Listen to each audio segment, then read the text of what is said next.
നമസ്കാരം. തിരുവനന്തപുരം കോർപ്പറേഷനിൽ കൗൺസിലർമാരുടെ പുനർസത്യപ്രതിജ്ഞയെ ചൊല്ലി CPM BJP കൗൺസിലർമാർ തമ്മിലുണ്ടായ കടുത്ത സംഘർഷത്തിൽ പരിക്കേറ്റ മേയർ വി രാജേഷിന്റെ കാലിൽ പ്ലാസ്റ്റർ ഇട്ടു.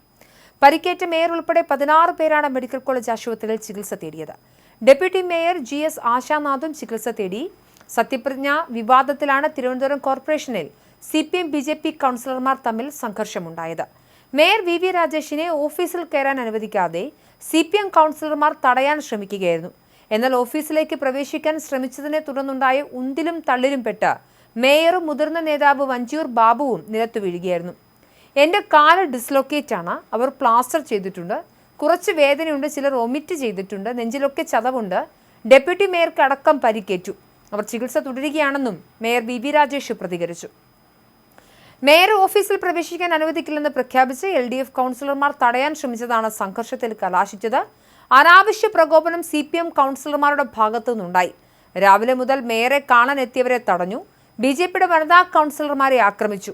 തനിക്ക് കാലിന് പരിക്കേറ്റുവെന്നും മേയർ വ്യക്തമാക്കുകയായിരുന്നു. CPMന്റെയും BJPയുടെയും 2 കൗൺസിലർമാർക്കും പരിക്കേറ്റിട്ടുണ്ട്.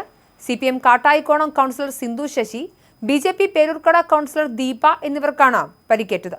സിന്ധുവിന്റെ തലയ്ക്കാണ് പരിക്കേറ്റ. തലയിൽ 4 സ്റ്റിച്ചുണ്ട്. സ്ഥിതിഗതികൾ ശാന്തമാക്കാൻ ശ്രമിച്ച പോലീസിനെതിരെയും മർദ്ദനമുണ്ടായി. ഒരു വനിതാ പോലീസ് ഉദ്യോഗസ്ഥയ്ക്കും പരിക്കേറ്റിരുന്നു. ദൈവനാമത്തിലല്ലാതെ മറ്റ് ദൈവങ്ങളുടെ പേരിൽ സത്യപ്രതിജ്ഞ ചെയ്ത BJP കൗൺസിലർമാരുടെ സത്യപ്രതിജ്ഞ ഹൈക്കോടതി കഴിഞ്ഞ ദിവസം റദ്ദാക്കിയിരുന്നു. ഇവർ 4 ആഴ്ചയ്ക്കുള്ളിൽ വീണ്ടും സത്യപ്രതിജ്ഞ ചെയ്യണമെന്നായിരുന്നു കോടതിയുടെ ഉത്തരവ്. എന്നാൽ വിധി പുറത്തു വന്ന ബുധനാഴ്ച വൈകിട്ട് തന്നെ ആരെയും അറിയിക്കാതെ മേയറുടെ നേതൃത്വത്തിൽ BJP അംഗങ്ങളുടെ പുനർസത്യപ്രതിജ്ഞ രഹസ്യമായി നടത്തിയെന്നാണ് LDF ആരോപിക്കുന്നത്. ചട്ടവിരുദ്ധമായ ഈ സത്യപ്രതിജ്ഞ വിവാദത്തെ തുടർന്ന് മേയറും ഡെപ്യൂട്ടി മേയറും രാജിവെക്കണമെന്ന് ആവശ്യപ്പെട്ടാണ് LDF കൗൺസിലർമാർ കോർപ്പറേഷൻ ഓഫീസിന് മുന്നിൽ പ്രതിഷേധം ആരംഭിച്ചത്. രാവിലെ മേയറും ഡെപ്യൂട്ടി മേയറും ഓഫീസിലേക്ക് പ്രവേശിക്കാൻ എത്തിയതോടെ LDF പ്രവർത്തകർ ഇവരെ തടഞ്ഞു.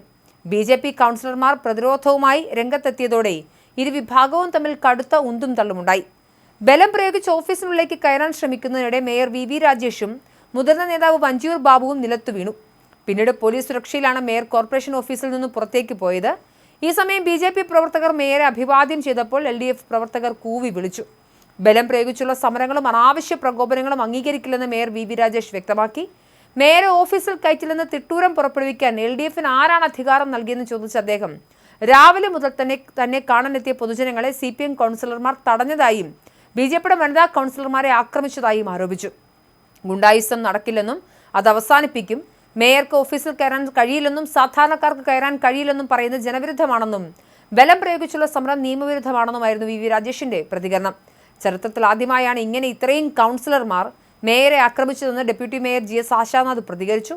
എന്നാൽ പ്രതിഷേധ സമരവുമായി മുന്നോട്ട് പോകുമെന്നായിരുന്നു LDF കൗൺസിലർമാരുടെ പ്രതികരണം.